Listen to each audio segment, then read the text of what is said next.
All right, and thank you, Elia, and good afternoon and good evening, everyone. Thank you for joining us. My name is Richard Retha. I am the Digital Content Manager for Career Connect, and thank you for participating. Our presentation is the benefits of working while navigating SSI and SSDI while working. It's my pleasure to host a friend and colleague here in just a moment to share with us the benefits of working, navigating SSI and SSDI while working. Karen is an expert in the field. She's a Social Security specialist with the California Department of Rehabilitation. She's presented with us before and on other platforms. And Karen, I'm going to introduce you in just a moment, but I do want to point out that Career Connect is hosting this webinar, and we invite you to visit Career Connect or aphcareerconnect.org for past webinars, such as the one we did on mentoring this morning, on mentoring employment policy. Really good panel and a lot of good information that'll be posted up there. Other recent webinars on pre-employment transition services for all you transition folks and vocational rehabilitation folks out there. Please come and visit those webinars and let us know what you like, and we'd love to hear your feedback. I will put my email and the website up in the chat box in just a moment while Karen is doing her presentation. If you have questions for Karen, please put them in the chat box and we will do our best to address them. Karen, if you want us to shout out the questions during or after the presentation, let us know. But without further ado, Karen Shrawder with the California Department of Rehabilitation, Social Security Specialist, is here. She's an expert, she's knowledgeable, she's wise, and she's gonna make this presentation really fun and really interesting. Karen, good afternoon and welcome. Thank you. And making this kind of a topic interesting can be a challenge, but I think we'll do it. I really do. So, so the first slide that Elia has up is basically about who I am, and it also has the image of the California Department of Rehabilitation logo with the motto of employment, independence, and equality. But we're going to go ahead and start on slide 2. And like Elia said in the chat, you're welcome to ask questions in the chat. And yes, afterwards, when I finish my presentation, we will definitely yell out your questions so that I can attempt to answer them.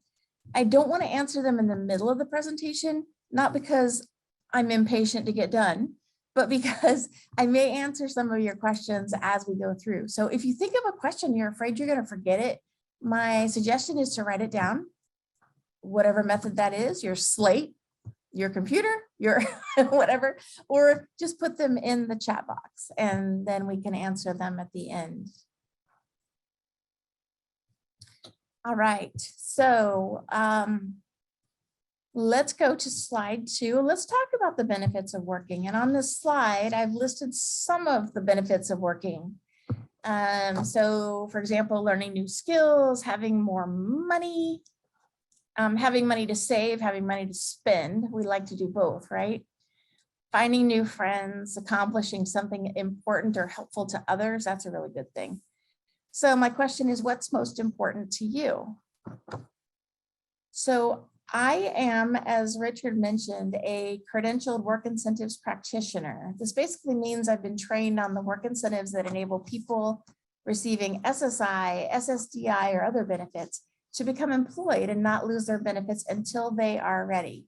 So the goal is to put the control of the benefits into your hand instead of into the hands of Social Security.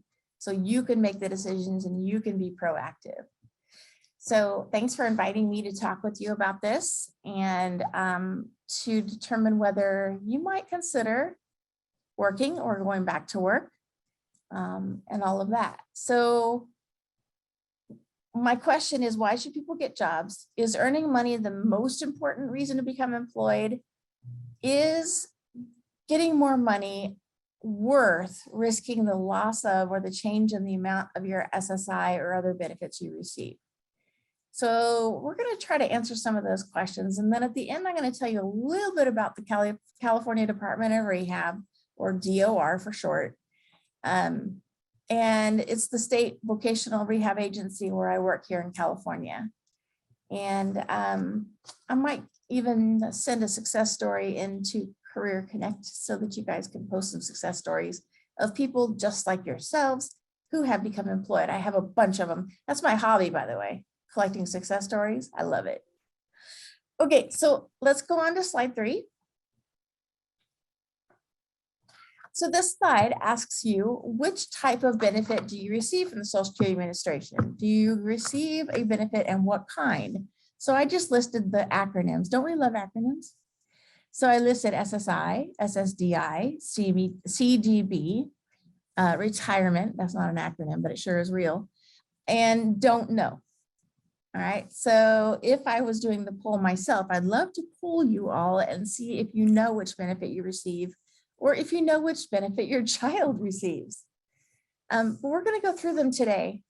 And by the end, you might have a little more idea of what you or your child receive and how it's impacted by employment. So SSA sends out monthly checks, as you well know. Most of them are deposited directly into our accounts. So we go to bed at night, we know how much is in our account because Social Security put it in there last month, right? And we didn't spend it all, right? So then in the morning, we check our account and look at that, it's a new month. They put more money in. What a nice thing for them to do. So then we get to spend that, right? Not. There's usually something we have to spend it on, so we can't do the spending that we want to do. So some of you spend it on things you like. Some of you spend it on food, rent, necessary things like dog food, cat food, your food. And there might be a little tiny bit to do something fun. Now, some of you don't even see that money because your parents have it in their account and they use it to help with the cost of rent, food, dog food, cat food, whatever they think the family needs. But wouldn't it be nice, don't you wish, that sometime you could have a job that you enjoyed and you could earn money to spend on things that you want, or even to help other people get what they want or need? That's what we're going to talk about. So what would happen to monthly cash benefits? And we'll also slip in a little bit about healthcare if you become employed. So we're going to start on slide 4 with SSI. I have a feeling that that's what most of you who are young folks on the call, students, youth, might receive. And others are teachers of youth, and it was good for you definitely to know this as well, so you can help those who are ready to become employed. You'll have more knowledge about what's going to happen to the benefits. So SSI is short for Supplemental Security Income. It's for people who don't have a lot of money and who are disabled, blind, or over age 65. And I doubt we have too many 65-year-olds on here because they're retired. As many of you know, when you're receiving SSI, you can't save money, right? Because if you do save too much money in your account, then you don't get your SSI check for that month. It's scary, right? You don't want to do that. So you and your family, you depend on that SSI monthly payment, and you want to make sure it comes every month. So let me tell you a couple of secrets, but I kind of call these the secrets that you can tell. Is there such a thing? Yes, there is, because Karen invented it. So first, there really is a way to save money, and Social Security will ignore it. You can open an ABLE account and the money won't count as a resource. And I'll tell you more about this later, so don't wander away anywhere. I want to explain it to you a little bit later. The second secret is that if you are on SSI and you find a job, you will always have more money than when you only had SSI, always. And I'm going to prove that to you later. I don't know if there's any Missourians here, but I grew up in Missouri and it's the show me state. We wanted proof. So I am going to show you proof a little bit later of how that works. And we'll move to slide 5, Alaya. Are you still able to screen share? Yeah, I had a glitch, but I'm able to share again, so it's coming back on. Okay, should I wait? Yeah, just 1 second. All right, thanks.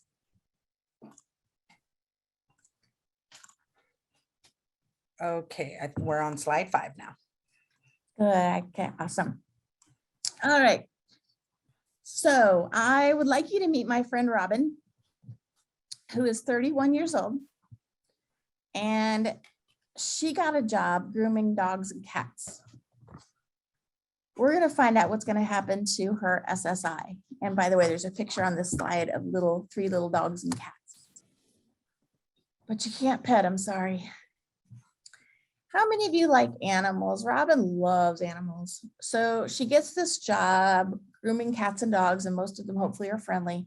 And then she gets to brush them. And of course, what is the little chihuahuas? They put the little pose on their heads. Oh my goodness, I feel so sorry for those dogs. Anyway, she works 10 hours per week, earning $15 an hour. And I know that seems high, but that is actually the minimum wage in many counties within California right now. It's $15 an hour. So Robin was afraid that if she got hired for this job, she would lose all of her SSI and maybe even her Medicaid health insurance. So I showed Robin how Social Security calculates how much SSI a person can still receive when they're employed, and they only count a small part of her income. So slide 6, don't let it scare you, is going to have a small math problem on it, a small calculation. So let's look at slide 6. And I'm going to go through this slowly, and you don't even have to do the math because I did it for you. But don't worry, I did it with a calculator. And on this slide, just for fun, we put an image of an old adding machine, a very old-fashioned adding machine. I was tempted to put an abacus on there. That's how I learned my math, was with an abacus. I bet there's some of you who remember the abacus. So let's calculate how much of Robin's income from her job Social Security will count. So first, they subtract some exclusions that total $85. And these are called exclusions. It means they're not going to count them.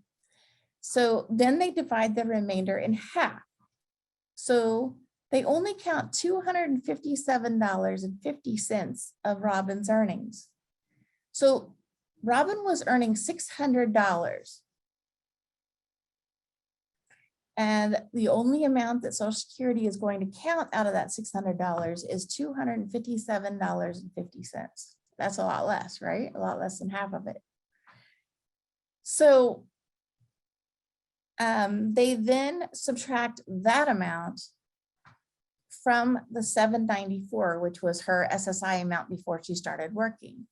So while Robin is working, her SSI payment amount will be $536.50, $500.36, and excuse me, $536.50 instead of her $794.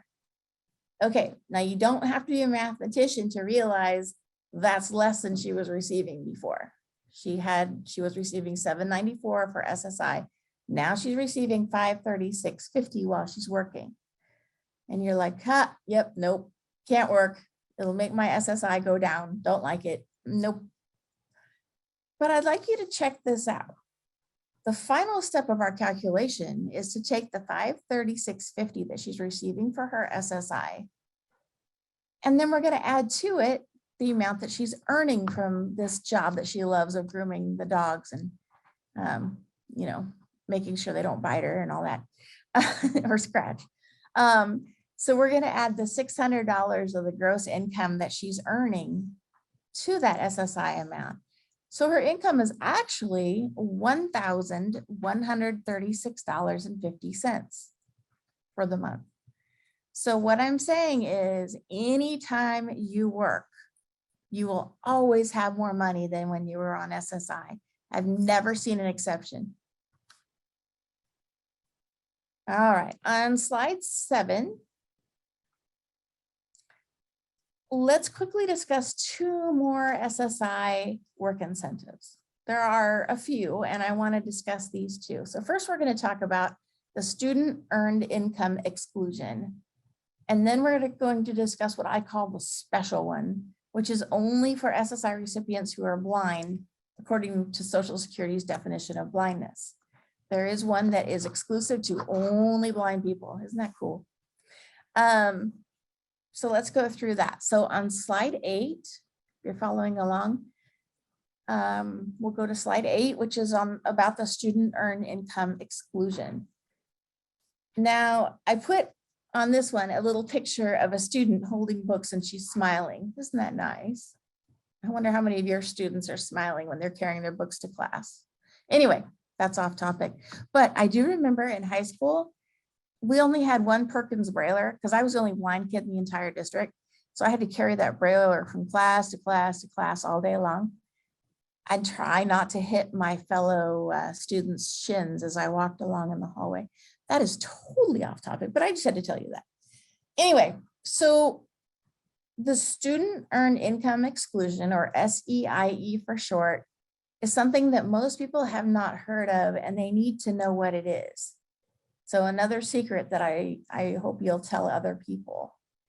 So if you're a high school student or a college student and you're under age 22, you can earn up to $1,930 per month with no change to your SSI checks, none. So whatever your SSI currently is while you're not working, when you get a job or a paid internship, or you get to babysit and someone gives you some money, which you will report, you could earn up to $1,930 a month and nothing happens to your SSI. This is a limit of $7,770 per calendar year. And most students do not work more than that because hopefully they're, focused on studying. But it's sure good to have a work study program or something like that to begin to get some job experience as soon as possible, and then report that money to Social Security, apply for the student earned income exclusion, and there you go, no change to SSI. When parents and families learn this, it makes a difference in their willingness to let their child work. All right, on slide 9, here's our special one. This is the blind work expense, or I love the word BWE. Pretty cool. So these are items or services that are purchased while employed. They're paid for by the SSI recipient, so by the student or the SSI recipient who isn't a student. And they do not have to be related to blindness or low vision. So they can be anything from guide dog expenses to assistive technology equipment and training, even union dues, work, lunches you eat at work even, the cost of transportation, so many possibilities for this BWE. That's why it's one of my favorites. You can be really creative with what you say as a BWE. Erin, this is Richard. So I have a question. Does it have to be lunch, or can it be any meals eaten during? That's a good question. Social Security actually says in their manual, lunches at work. And I thought, okay, when I had a night job one time, I called it lunch at 2 a.m., right? Because it was in the middle of my shift. Oh, okay. Good clarification. Thank you. I think it's definable. And actually, we were talking this morning about real-time BWEs for a individual who is not in school. And we were debating on whether a cell phone could be a BWE, because it doesn't have to be related to blindness. Sure. And we decided that it would be, because there's so many things you can do with it that are work-related. You've got a calendar, right? You've got the apps that tell you all these different things that you need to know for your job. You have Zoom on there. I mean, so many things. So 3 of the work incentive planners I work with are actually going to submit that for 3 of their 3 of their individuals that they're working with, and see what happens with Social Security and see if they'll take it. So I'll report back on that. I love it. Yeah, let us know. Okay, on slide 10, this tells you how to do the BWEs and what's involved. So you would submit copies of pay stubs. That means you're reporting every month. Whenever you get any kind of income, you must report it to Social Security. We could go into a long list of why, but we won't. And then you also include the receipts for your BWEs. So you paid for them out of pocket, so you have the receipts. So we always tell people who are becoming employed, keep your receipts. You may need them in the future. Karen, what happens if you don't keep your receipts? Then you don't get to claim a BWE. Someone says they can't see slide 10.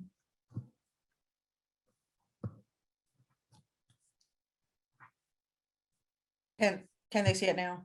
Are you able it's to on see it 10. now? Okay, hopefully they can. Yep, yeah, they can. Yeah. Okay, great. All Okay. right, good, It good. was a delay, I guess, on my end. Sorry. Yay, all right.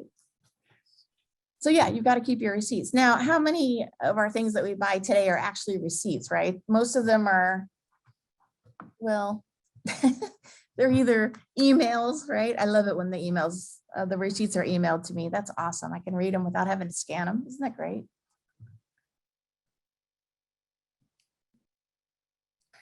All right, so using a BWE actually increases the amount of the SSI check. So if someone is working and they use BWEs, their SSI check won't go down as much as it would without using a BWE. I'm going to show you this because again, I'm from the Show Me State. So on slide 11, we're going to meet Robin's friend, Brandy. So Brandy's the same age as Robin. She's got the same job as Robin. Okay, so I made this up, right? But it could happen. She's working 10 hours a week, $15 an hour, just like Robin. But Brandy has decided to use BWEs. So she's got a $50 bus pass every month, right? She's got a $50 cell phone bill. So we're going to try the BWE here with the cell phone. She is in the Lions Club, so she's got $40 dues for that. And then she's got a prorated annual Toastmasters dues. So you could even prorate if there's something that you pay for annually, you could prorate it over the month. So she pays $10 a month for that. So total of her BWEs is $150. That's how much her BWEs are. I'm trying to keep the numbers simple for myself and for you. All right, so she is deafblind and she just got the same job as Robin, but someone told her about BWEs and they didn't tell Robin about them. So let's see what happens on slide 12. Let's compare. So it shows you on slide 12 that Robin's new SSI amount is $536.50. We already figured that out. Brandy's new SSI amount, however, is $686.50. Okay, so Robin's was $536.50 and Brandy's is $686.50. They have the same job, working the same number of hours and all of that, but look at that, Brandy's amount is higher. Now let's compare what they have at the end of the month with their SSI and their earnings. Robin has $1,136.50. Brandy has $1,100.50. Excuse me, let me try that again. They both have the same amount. So Robin and Brandy both end up with $1,136.50. Same amount at the end of the month. But Brandy's check for SSI was higher because she used that BWE of $150. Pretty cool. I have a picture on this slide of a balanced scale, you know, with old-fashioned scale that you try to balance both sides. So I put that on here to show that this is a balanced thing. They're both getting the same amount at the end of the month. So my question to you, if you started working at a job tomorrow or maybe next week, how many BWEs could you come up with?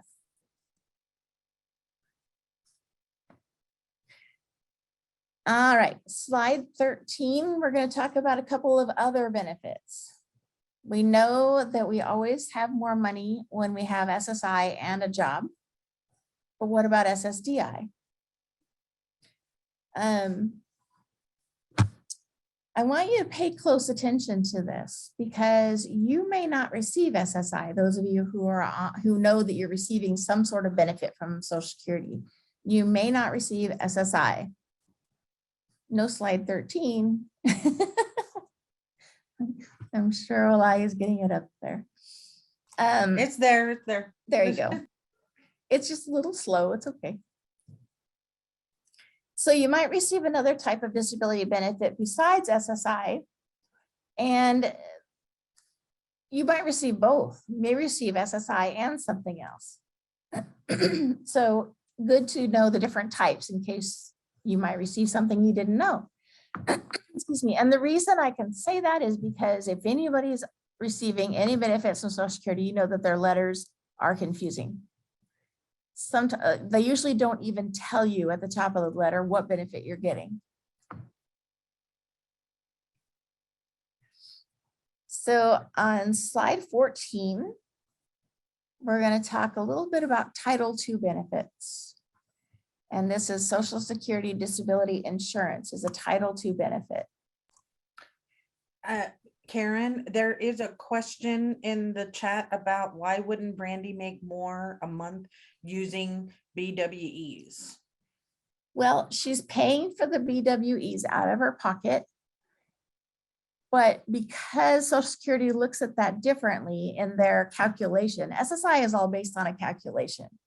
And I didn't put a full calculation sheet here, but maybe I could talk more about it a little bit later. But because of where it is on the calculation, she ends up with more SSI, and she's still getting the amount that she's earning. However, we're subtracting from it the amount that she spent on her BWEs. So the amount at the end of the month is the same because it came out of her pocket. And that's the best explanation I can really give you without showing you a full calculation. But I have a solution for you. If you go to db101.org, you can do all kinds of estimators, and they used to be called calculators. Now they're calling them estimators. And you can actually go in there and put numbers in and it'll show you how they calculate it. So db101.org is a place you can go and kind of play with the numbers if you want to. Okay. So Okay, so are we still on slide 14 or do you need me to move? Yes. We're okay. Let's stay there. So for a person to receive SSDI, they must have worked quite a bit in the past. So that's called, of course, their work history. And they had to stop where they probably stopped working or worked a lot less hours because of a disability. So Social Security helps those individuals by giving them monthly SSDI checks. Thank you, Richard. Until they are ready to return to work, either in that same type of job or perhaps in a different job or career. So this might be for people that you meet who are adults and they've worked for 10 years or whatever. They've earned what we call work credits, and then maybe they lost their vision. And so all of a sudden, they won't be able to do that job that they were able to do the same way anymore. Not to say they won't be able to do it, but they may have to do it a different way. So SSDI, I think of as like a bridge, because people who lose their vision often need to go to a training center. They might need to go to an independent living center or to a rehabilitation program where they stay there for a while and learn all the independent living skills for individuals who are blind. And they'll be able to go back to that same job or a different job later, as soon as they know the skills that they need. So SSDI is their bridge to get to a new job after they've lost their vision. That's sort of the way I think of it.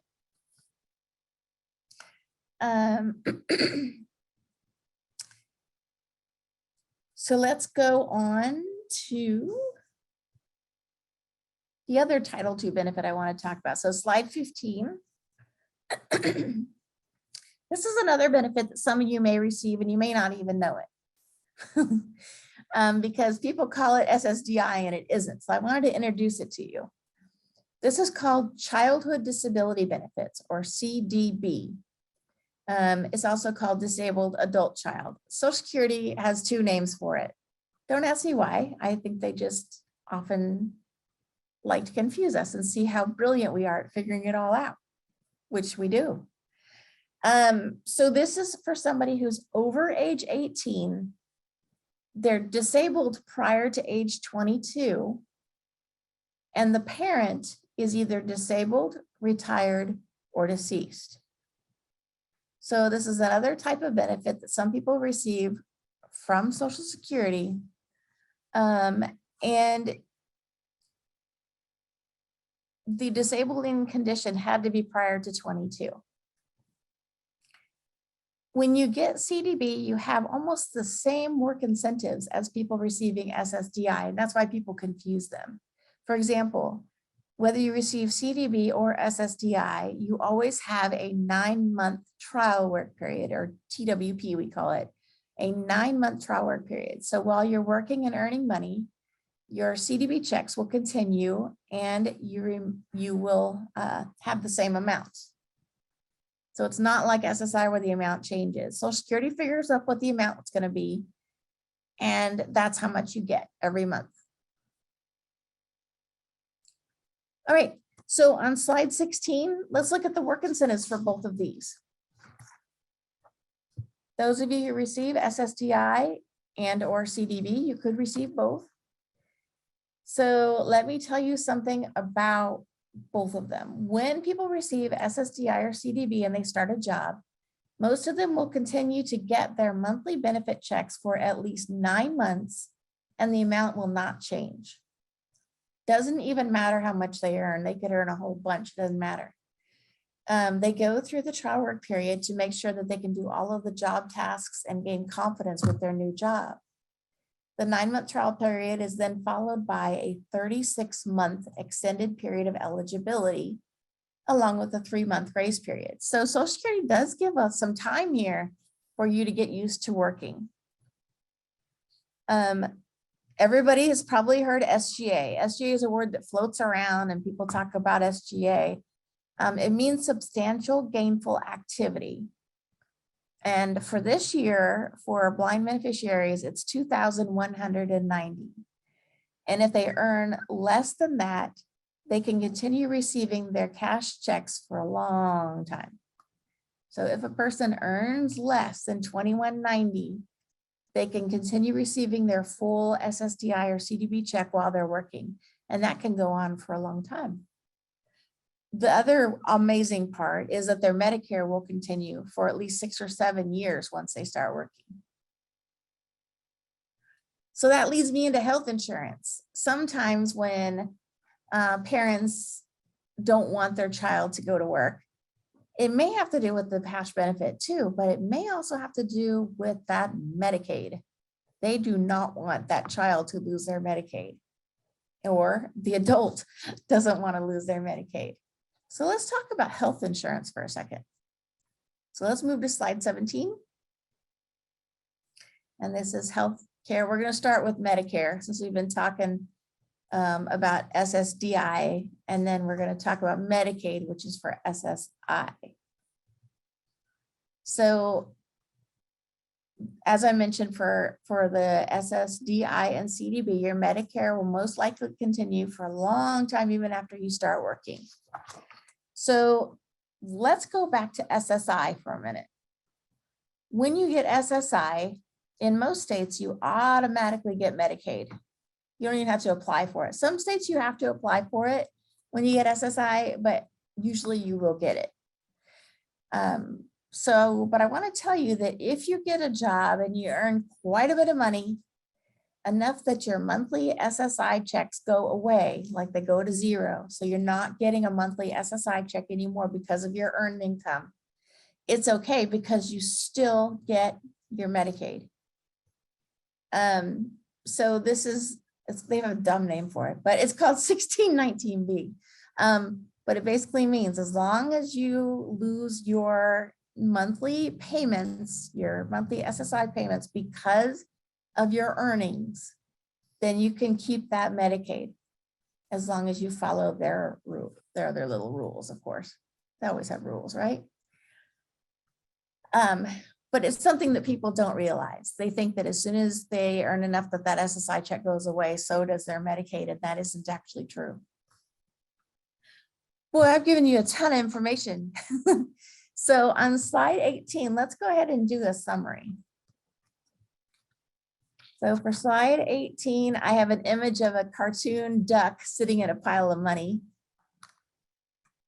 And it's just to remind you that if someone tells you that you can't get a job, because if you do, you will lose your cash and health benefits, you can actually educate them by letting them know that this isn't true. It's okay to get a job. You can get used to work, increase your confidence before you work yourself off of those government benefits and become self-sufficient and financially independent. So now that I've summarized, I'm going to do one more work incentive because I just can't help it. So on slide 19, one more, just one more. I want to talk about what's called expedited reinstatement. That's a mouthful, right? So Social Security has a world of acronyms, and this is another one which they call EXR. We always tease, why did they put the X in there? Nothing starts with X, but anyway, it's EXR, expedited reinstatement. And this means after, let me get a moment here so I can explain it well. No matter which of the three benefits you receive, whether it's SSI, SSDI, or CDB, within 5 years after your benefits have gone away, because you are happily employed, if you have to stop working or decrease your hours, you can ask Social Security to start your monthly cash benefits up again. You do not need to reapply. This is called expedited reinstatement. So you can tell them, I have a disability that has gotten worse, so now I need to work less hours. And so can I please have my benefits back? And they will give you some provisional benefits while they wait on their decision to put you back on the rolls, as they call it, or enable you to get back on benefits. So you can actually get provisional benefits while you're waiting, which is good because it's usually an emergency at that point, right? When you have to work less hours and you didn't quite plan for that to happen, you need the money. So Social Security does enable you to get that money that you need through that expedited reinstatement process. So it's another 5-year safety net for those who become employed. Okay. Slide 20. I want to tell you, some of you have heard about ABLE accounts, right? ABLE accounts are thankfully getting to be known by more and more people, which is a good thing. So I told you a while ago that there's a way to save money and Social Security will ignore it. So let me explain a little bit. Many states offer ABLE accounts that individuals with disabilities can own as long as their disability or their medical condition existed prior to age 26. So with an ABLE account, you can save up to $15,000 per year with no impact on your SSI or other benefits. And Social Security actually will totally ignore that money. It's finally a way that SSI recipients can save money because, as you know, and for years and years and years and years and years, there has been only a resource limit of $2,000 for a single person and $3,000 for a couple. That's it. You cannot save any more money than that. So this is finally a way that people who are on SSI can save money. And if they are working, they can save even more. So it's called Able to Work. It's called the Able to Work program, and they can add more to their account than the $15,000 if they're working. Some of the ABLE accounts have an option for a prepaid debit card, although that sounds a little dangerous. And they must spend the money from the ABLE account on what are called qualified disability expenses, or QDEs. Yes, more acronyms. So I love the definition of this though. What the definition of a QDE is: anything that helps you, think about the word ABLE, achieve a better life experience. Get it? ABLE, achieve a better life experience. Okay, so they say that can include food, rent, clothing, technology, transportation, and much more. So of course, we asked some fun questions and tried to put them on the spot when we were in an ABLE webinar recently. And we said, what about a vacation?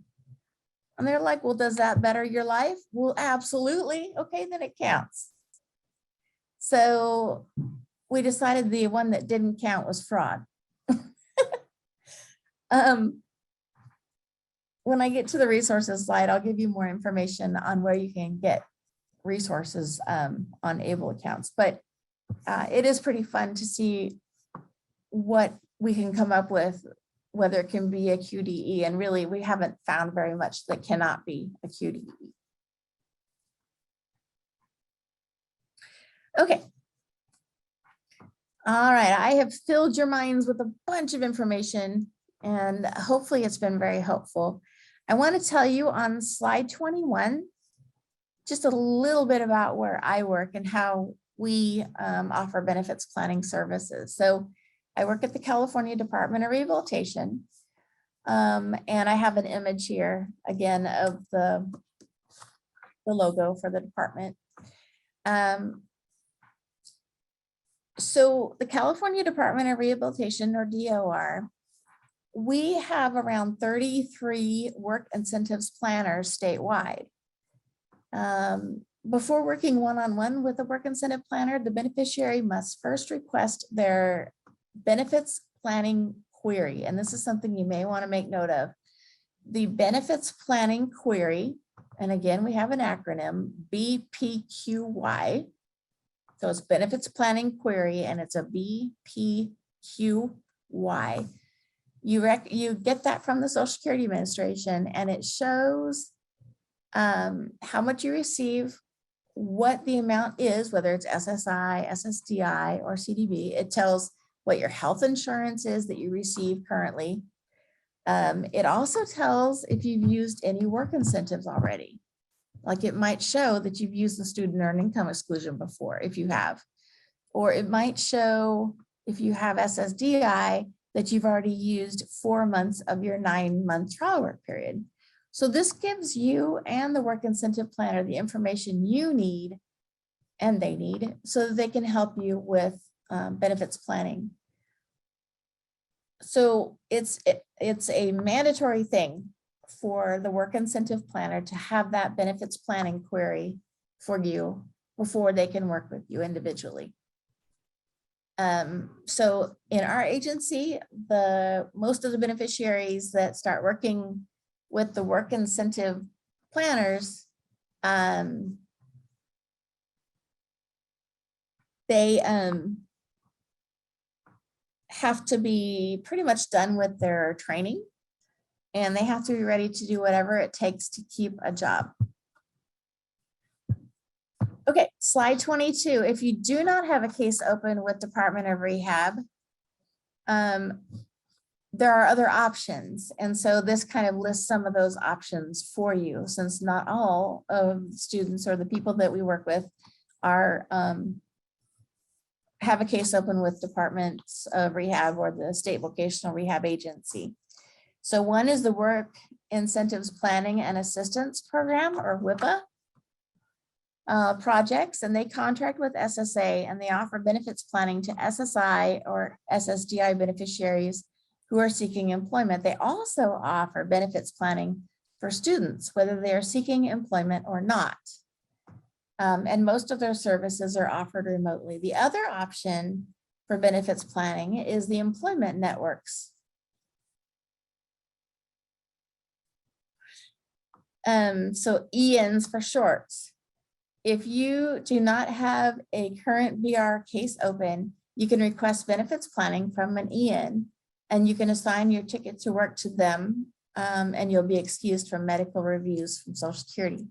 And I didn't go into the ticket to work, but you can also do that with the Department of Rehabilitation or the vocational rehab agency in your state. And you can assign a ticket to them and you won't have to deal with medical reviews either. Okay, and on slide 23, we have resources.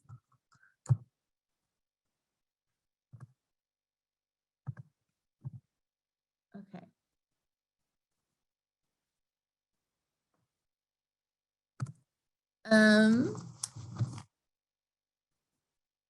Sorry, I'm having a battery issue, but it's still holding out. Uh-oh.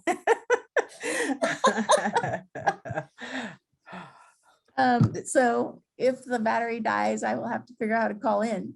So, yeah, that's a surprise. Okay, so resources I just have listed here on slide 23, some links and some things like the ticket to work. There's more information on that at choosework.ssa.gov. Able nrc.gov is another one for the able accounts. And then, like I told you, db101.org is another one. So there are some resources there. And then I also gave Richard some handouts, and they're on his website somewhere. He can tell you where you can also get more information. Yeah, I put the link in the chat early Excellent. on, but I will repost the link so that people can find it right now if they want, so they don't have to scroll back through. All right. So then the final slide is my question slide. So we made it through. So I know there were some questions in the chat. Yes, there were some questions. Let me scroll down. I'm currently looking for Okay. the phone number. It looks, okay, here we go. So there was a couple. Oh, you want the phone number?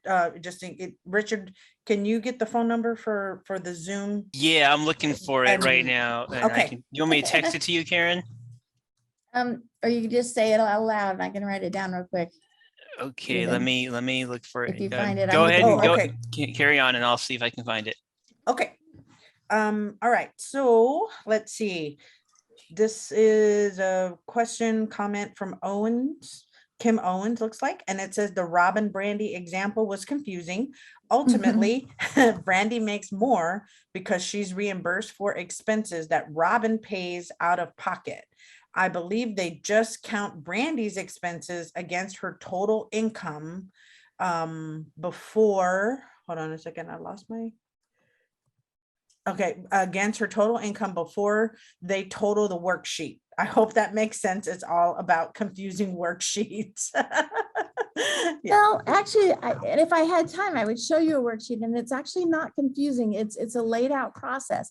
Like, as long as you know what the amount should be for the SSI and stuff, you actually just put it in. Oh, somebody found the number. You just put it into the calculation where it goes. But I wish I had had prepared a calculation sheet to show you the full thing. Yes, PowerPoint link would be on the website.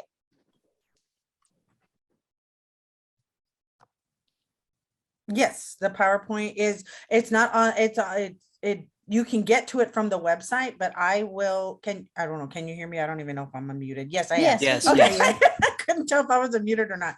I'm gonna repost that link. Okay. I'm just scrolling up to it while you're answering that question. Okay, perfect. And I'm trying to get to the phone number in the chat because I think somebody put it in I there. do, I can read out the phone number to you. That'd be great. Okay, ready? It is area code 929-205-6099. And the webinar ID would be 993-2820-0727. Okay, I memorized it. No, I'm kidding. Oh gosh, I was like, that's awesome. right, well, hopefully the battery will last. Yeah, So- hopefully it will, but just in case, it's good to have that as a backup. But while you're doing that, I'm looking for the link to repost. Olaya, this is Shelley. The captioning screen went off. I need you to give it back to me. Oh, no. Okay. How did that She happen? lost her captioning. Yeah, how did that? I'm so sorry. I don't know how that happened. Let's see, assign to type. Okay, how is that? Is it? I do you got it. have Yay. Okay, thank you. Yay. Okay, so, without being able to show you a full calculation sheet, but like I said, go to db101.org. Because if you go to their estimators, it gives you opportunities to see how the calculations work. Yes, they are confusing. They can be confusing, and Social Security tries, it seems like, to make it confusing. So we always talk about how we're trying to work with an agency that is very tricky to work with, but we figure that the best way to do it is to use the work incentives they have given, and try our best to work with them rather than negatively portraying them, if that makes any sense. So yes, we often talk about Social Security behind their back, just to vent about how frustrating things are. But with our consumers, we do our best to be very positive about Social Security. There she goes. I just posted the where the documents can be found at the aphconnectcenter.org/webinars. Okay, working full-time could impact SSI. However, like I said, if it's the Medi-Cal they want to retain, they can retain that even when the SSI check with the calculation goes to 0. And it doesn't mean they've lost their SSI, because if they decide later they want to work part-time, they can still get that SSI back, the checks back according to the calculation. So it's not like if you work full-time, your SSI is gone forever. There are ways to get it back when they need it, but all the better to get a job and get off of the SSI, because when you have SSI, as many of you well know, it is a challenge for record keeping. You have to have such good records and report every month by the 6th of the month. And there will be overpayments because Social Security doesn't do everything in real time. So you have to keep that money so you can give it back to them, things like that. So SSI is a great thing, but it's not a lifetime thing. Work is a lifetime thing, and it has so many more benefits than SSI. It outweighs it big time. That's my passion coming out. Okay. It looks like the PowerPoint wasn't uploaded, so that was on our end. I guess it didn't get uploaded, but I'm working on getting it there right away. Thank That way you. people can have the access to that. And But did I miss also- any other questions? That's what let's see, the one an adult, I don't know, maybe you addressed this while I was multitasking on the side, but just to double check, it said when an adult is receiving SSI and their parent retires but is not deceased. Did you address that? No, I didn't. Okay, so I'll finish it. Okay, when an adult is receiving SSI and their parent retires but is not deceased, does their SSI change based on the amount their parent receives from their own Social Security? They could get CDB, which would then make their SSI go down a bit. So the CDB could combine with the SSI. I can't tell you the amounts because that totally depends on Social Security, or it could be that they have an SSI check and the CDB check is added to it. So they could definitely end up with both benefits.